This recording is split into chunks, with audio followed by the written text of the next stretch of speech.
berikut yang akan disampaikan oleh teman-teman saya. Alif Junaidi. Bismillahirrahmanirrahim. 1. Kawasan desain. Domain atau kawasan pertama teknologi pembelajaran adalah desain atau perancangan yang mencakup penerapan teori, prinsip, dan prosedur dalam melakukan perencanaan atau mendesain suatu program atau kegiatan pembelajaran yang dilakukan secara sistemis dan sistematis. Yang dimaksud dengan desain di sini adalah proses untuk menentukan kondisi belajar dengan tujuan untuk menciptakan strategi produk. Kawasan desain bermula dari gerakan psikologi pembelajaran, terutama diilhami oleh pemikiran B.F. Skinner tentang teori pembelajaran terprogram. Pada tahun 1969, pemikiran Herbert Simon yang membahas tentang preskriptif tentang desain turut memicu kajian tentang desain. Pendirian pusat-pusat desain bahan pembelajaran dan terprogram seperti Learning Research on Development Center pada tahun 1960 semakin memperkuat kajian tentang desain. Aplikasi teori sistem dalam pembelajaran melengkapi dasar psikologi pembelajaran tersebut. Melalui Gary Spring dan Leonard Silver, pendekatan sistem pembelajaran secara bertahap mulai berkembang menjadi suatu metodologi dan mulai masukkan gagasan dari psikologi pembelajaran. Kawasan desain ini meliputi 4 cakupan utama dari teori dan praktik, yaitu 1. Desain sistem pembelajaran, 2. Desain pesan, 3. Strategi pembelajaran, 4. Karakteristik peserta didik. Desain sistem pembelajaran. Desain sistem pembelajaran yaitu prosedur yang terorganisasi dan sistematis untuk 1. Penganalisaan, 2. Perancangan, dan 3. Pengembangan, 4. Pelaksanaan atau aplikasi, 5. Penilaian.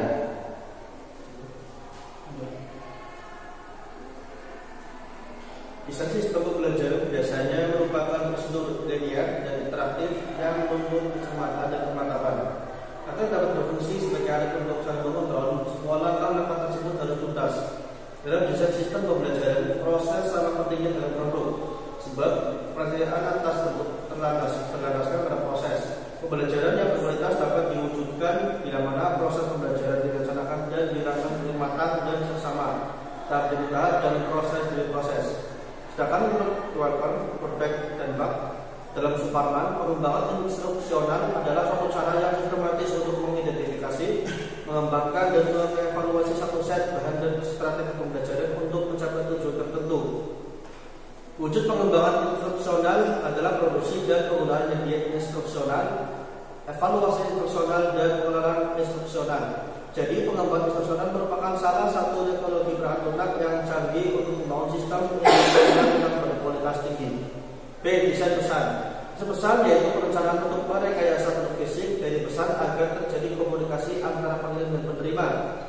Dengan memperhatikan prinsip-prinsip perhatian, persepsi, dan daya tangkap, membatasi pesan pada pola isyarat atau simbol yang dapat memodifikasi perilaku kognitif, afektif, dan psikomotorik.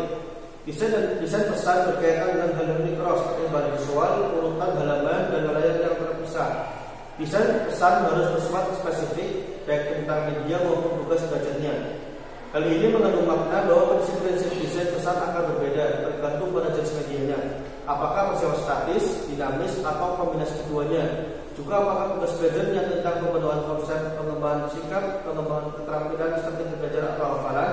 Dengan demikian, desain pesan ini melibatkan perancangan untuk menentukan jenis media dan format sajian yang paling menarik untuk menyampaikan pesan-pesan pembelajaran kepada peserta didik. Menyampaikan pembelajaran sesuai dengan konsep teknologi pembelajaran pada hakikatnya merupakan kegiatan menyampaikan pesan kepada peserta didik oleh narasumber dan menggunakan bahan, alat, teknik dan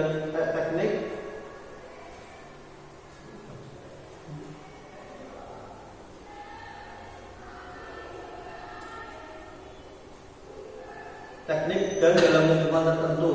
Agar penyampaian pesan tersebut efektif, perlu diperhatikan beberapa prinsip desain pesan pembelajaran, yaitu sebagai berikut: kesiapan dan motivasi, readiness and motivation. B. penggunaan alat pemusat perhatian attention tracing device. C. Partisipasi aktif peserta didik standard active participation. D. Perulangan repetition. Dan E. Umpan balik atau feedback. Ya. Cakupan desain selanjutnya adalah strategi pembelajaran. Strategi pembelajaran adalah spesifikasi untuk menyeleksi serta mengurutkan peristiwa belajar atau kegiatan pembelajaran dalam suatu mata pelajaran. Strategi pembelajaran meliputi situasi belajar dan komponen pembelajaran. Dalam mengaplikasikan suatu strategi pembelajaran tergantung pada situasi belajar, sifat materi, dan jenis belajar yang dikehendaki. Strategi instruksional merupakan proses pemilihan dan penyusunan kegiatan pembelajaran dalam suatu unit pembelajaran seperti urutan, sifat materi, ruang lingkup materi, metode, dan media yang paling sesuai untuk mencapai kompetensi pembelajaran. Strategi pembelajaran berkenaan dengan pendekatan pembelajaran dalam mengelola kegiatan pembelajaran untuk menyampaikan materi atau isi pelajaran secara sistematis sehingga kemampuan yang diharapkan dalam itu dapat dikuasai oleh peserta didik secara efektif dan efisien. Oleh karena itu, dalam aplikasinya terdapat 4 aspek sebagai berikut. Yang pertama, urutan kegiatan pembelajaran, yaitu urutan kegiatan guru dalam menyampaikan materi atau isi pelajaran kepada peserta didik. Yang kedua, metode pembelajaran, yaitu cara guru mengorganisasikan materi pelajaran dari peserta didik agar terjadi proses belajar secara efektif dan efisien. Yang ketiga, media pembelajaran, yaitu peralatan dan bahan pembelajaran yang digunakan guru dan peserta didik dalam kegiatan pembelajaran. Dan yang terakhir, waktu yang digunakan guru dan peserta didik dalam menyelesaikan setiap langkah dan kegiatan pembelajaran. Dengan demikian, strategi pembelajaran merupakan perpaduan dari urutan kegiatan, cara pengorganisasian materi pelajaran dan peserta didik, peralatan dan bahan, serta waktu yang digunakan dalam proses pembelajaran untuk mencapai kompetensi atau tujuan pembelajaran yang telah ditentukan. Dengan kata lain, strategi pembelajaran dapat pula disebut sebagai cara yang sistematis dalam mengkomunikasikan isi pelajaran pada peserta didik untuk mencapai tujuan pembelajaran tertentu. Selanjutnya, terakhir.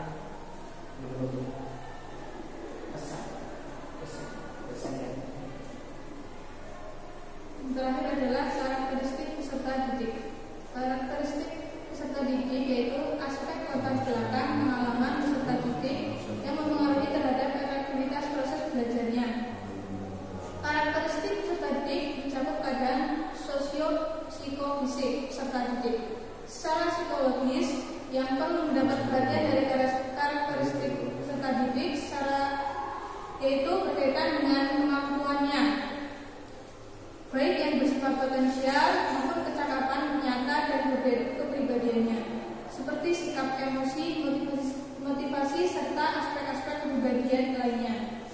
Analisis karakteristik peserta didik merupakan suatu pendekatan psikologis dalam rangka menggambarkan keadaan peserta didik. Karakter yang dimiliki dapat berupa usia, jenis kelamin, tingkat pendidikan, tingkat pengalaman yang relevan, persepsi, kebutuhan yang dirasakan, dan berbagai kemungkinan yang lain terkait dengan peserta didik. Analisis karakteristik peserta didik merupakan titik awal dalam mempreskripsikan strategi pembelajaran. Bila tidak, maka teori-teori dan prinsip-prinsip pembelajaran yang dikembangkan sama sekali tidak akan ada gunanya bagi pelaksanaan pembelajaran. Oleh karena itu, karakteristik peserta didik sebagai satu variabel yang paling berpengaruh dalam pengembangan strategi pembelajaran.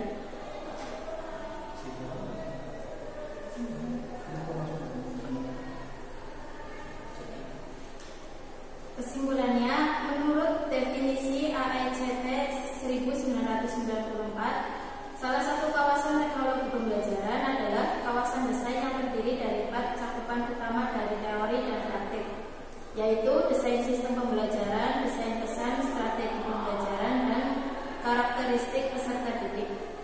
Desain sistem pembelajaran yaitu prosedur yang terorganisasi dan sistematis. Desain pesan yaitu perencanaan untuk merekayasa bentuk fisik dari pesan agar terjadi komunikasi antara pengirim dan penerima dengan memperhatikan prinsip-prinsip perhatian, persepsi, dan daya tangkap.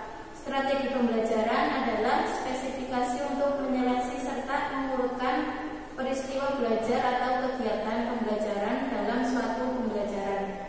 Sedangkan karakteristik peserta didik yaitu aspek latar belakang pengalaman peserta didik yang mempengaruhi terhadap efektivitas proses belajarnya. Demikian pemaparan dari kelompok kami mengenai kawasan desain. Selanjutnya sesi tanya jawab.